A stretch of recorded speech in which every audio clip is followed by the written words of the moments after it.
All right, good morning. We're going to start with chapter 11 of the Devil's Arithmetic. So I'm just going to read. You can listen. I'm going to stop when I think things are important and just kind of explain a few things to you. Remember, you have to write your summary for chapter 11. So you might want to be doing that while you're listening to it. And you can just do like bullet points if you want. And you can even just email me a picture of that when you have it. So we'll go ahead and get started. Thank you. The boxcars traveled for 4 days and nights. The only difference that Hannah could tell was in the heat. Under the midday sun, it was like standing in an oven that smelled of human sweat and urine and feces. But at night, when it was cold, they were all grateful for the close quarters. The train made only 2 stops the entire time. At Troniot, a small station that one of the men recognized, the doors were suddenly thrown open and they tumbled out into the darkness onto a gravel path. That was when they discovered that 3 old women had died, and a 4th was near death and could not climb out of the car. All 4 of the bodies were slung out by the soldiers onto a siding. The dead baby was torn from its mother's arms and cast behind a horse's watering trough.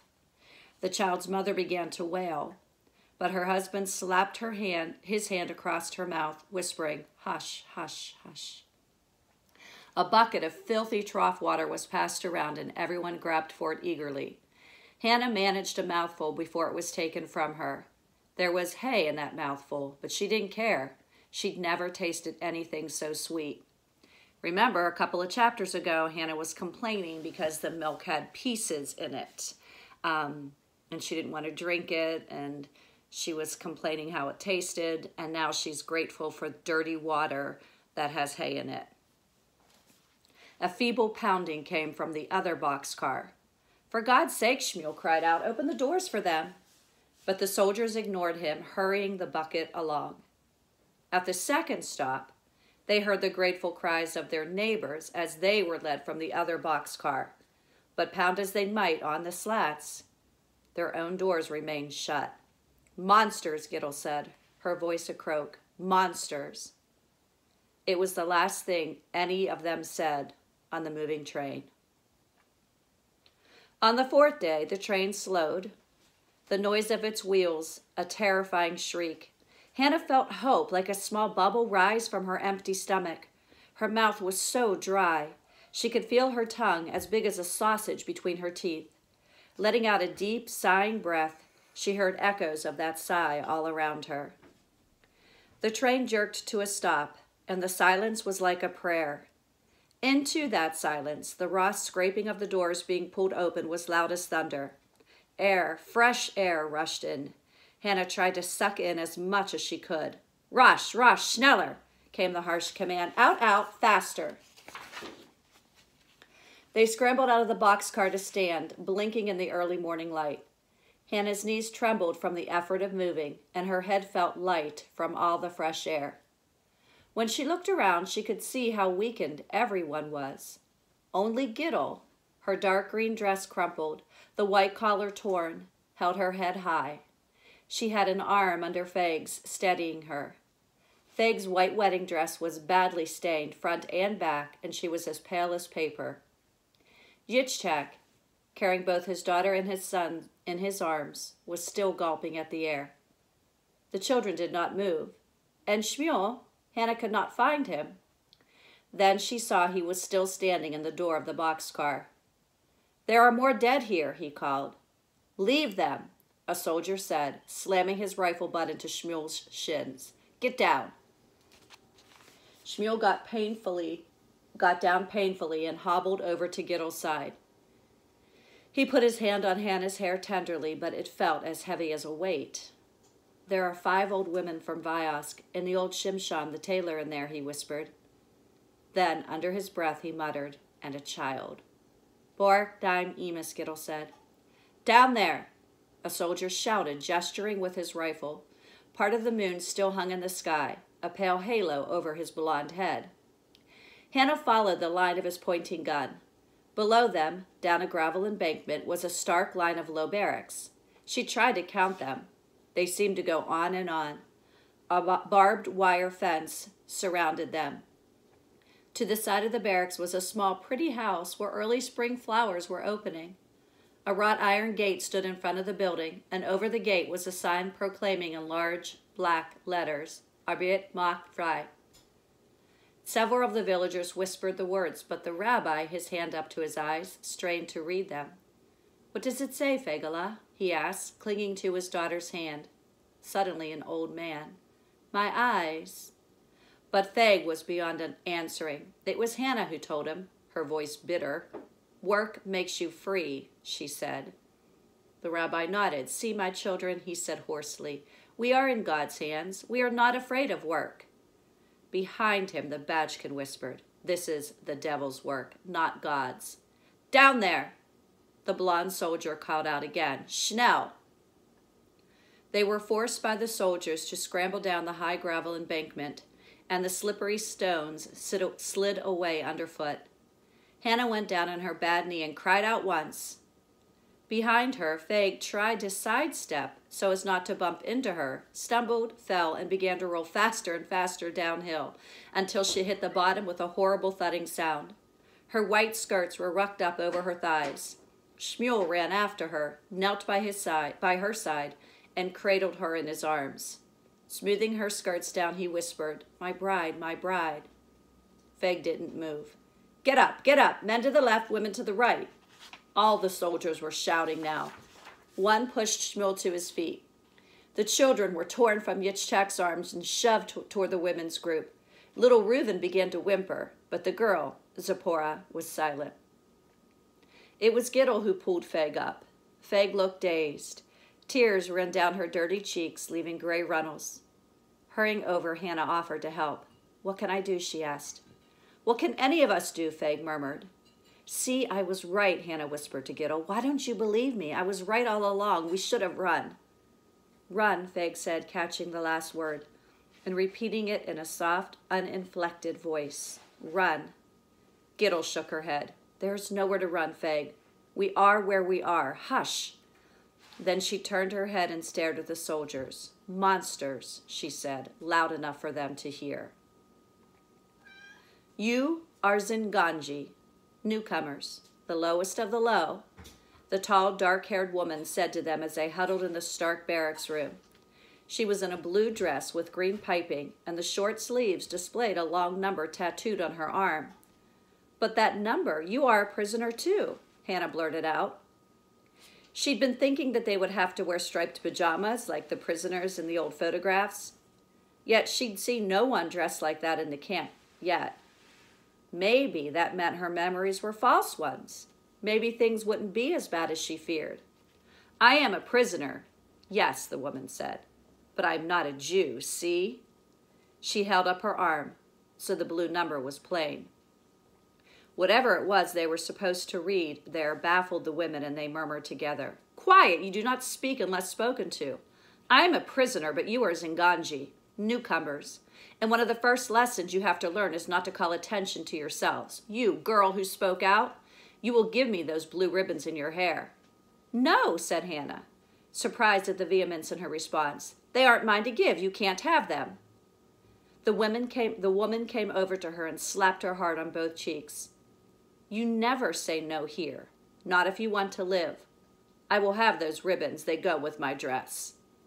Remember, these are the ribbons that Gittel gave her that Hannah kind of really didn't care about. They were babyish, didn't mean anything to her, but now they're her kind of like her most prized possession. Hand on her burning right cheek, Hannah drew in a deep breath, willing herself not to cry. Gittel poked Hannah on the side and whispered, "Give them to her. What do 2 little ribbons matter?"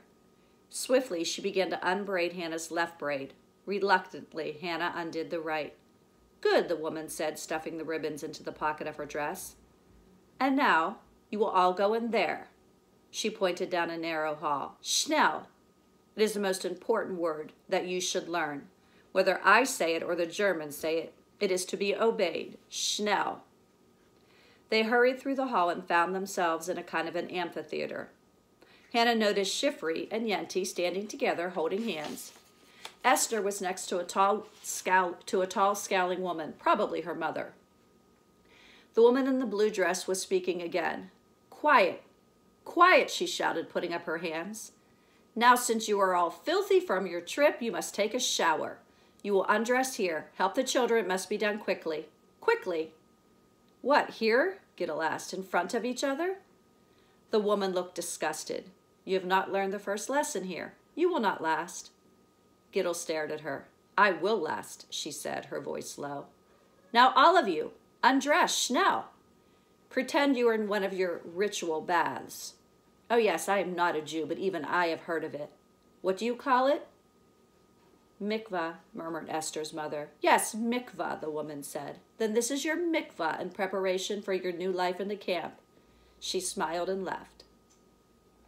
Some of the women sat on the wooden benches and began slowly to take off their shoes and stockings.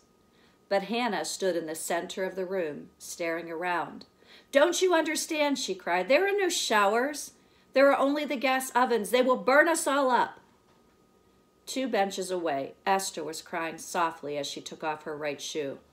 "There are no ovens, Chaya. Do not try to frighten us. We are frightened enough." Hannah started to answer, but Giddle pulled her down to the bench. "She is right, child. What is here is bad enough. Let us live moment by moment. There is no harm in dreaming about a shower. God knows we could all use one."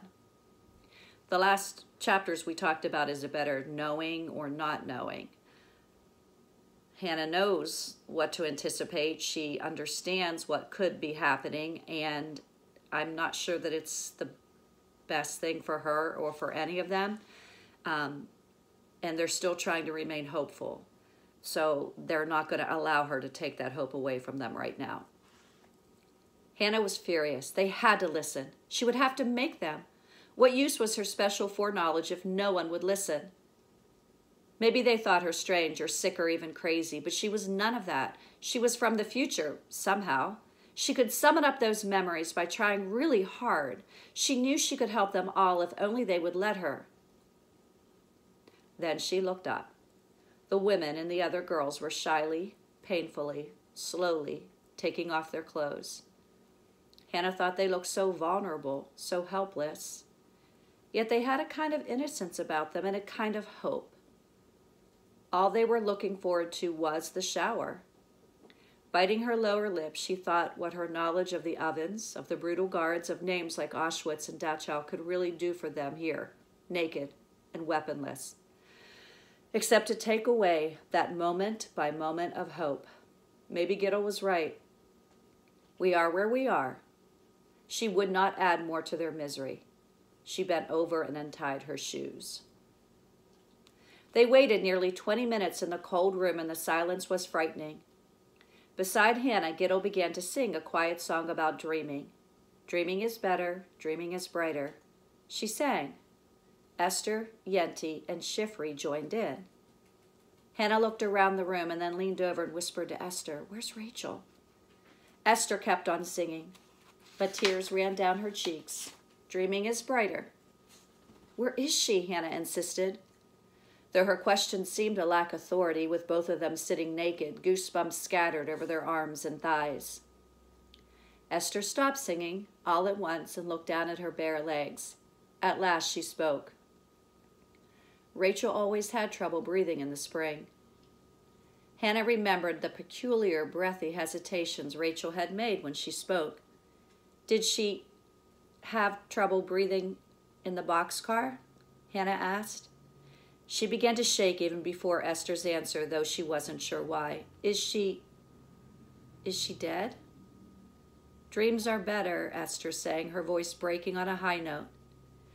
Hannah opened her mouth and found herself sucking in air in great gulps. She couldn't stop. After about 7 big breaths, she said to no one in particular, "I should have told her she was my best friend. I should have said yes. Suddenly the doors were flung open and 2 soldiers marched in, their boots loud on the wooden floor. "Achtung," one shouted, a young man with a wandering left eye. The girls screamed, turning their backs, and the younger women tried to cover themselves with their hands. Faye bent over at the waist, and her long black hair was like a blanket over her. The older women didn't move. "Into the showers." the soldier with the bad eye called, "and then you will visit the barber." Hannah stood slowly, thinking, "I will be brave. I am the only one who knows about the ovens, but I will be brave. I will not take away their hope, which is all they have. I will not tell them about that the Nazis often lied and said people were going to take showers when they took them to be killed." Her legs were weak. She felt she could not make one foot go in front of the other. She was glad that Gittle's hand was at her elbow the entire time.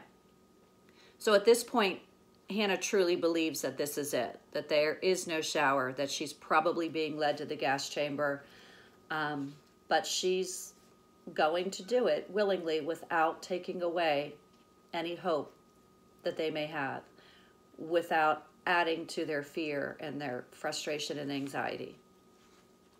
The showers were ice cold, but Hannah was relieved it was water and not the gas that she expected, that she stood under the sprinklers a long time.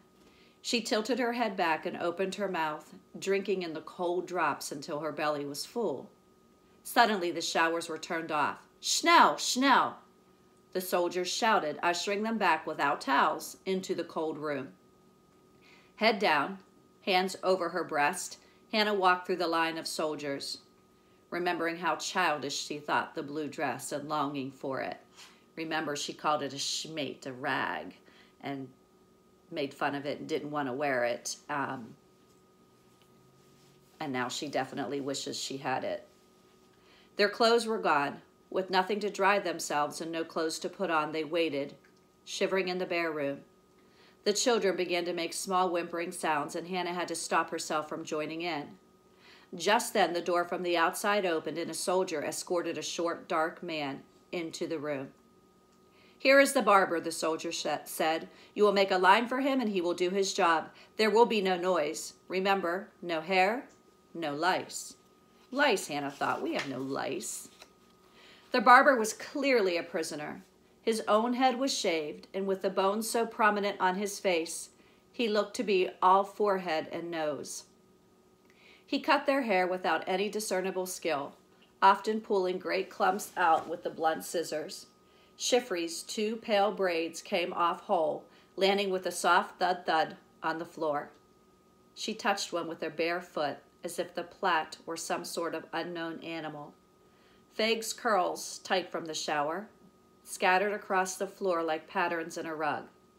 Little Zipporah screamed in terror at her turn until a woman held her tightly.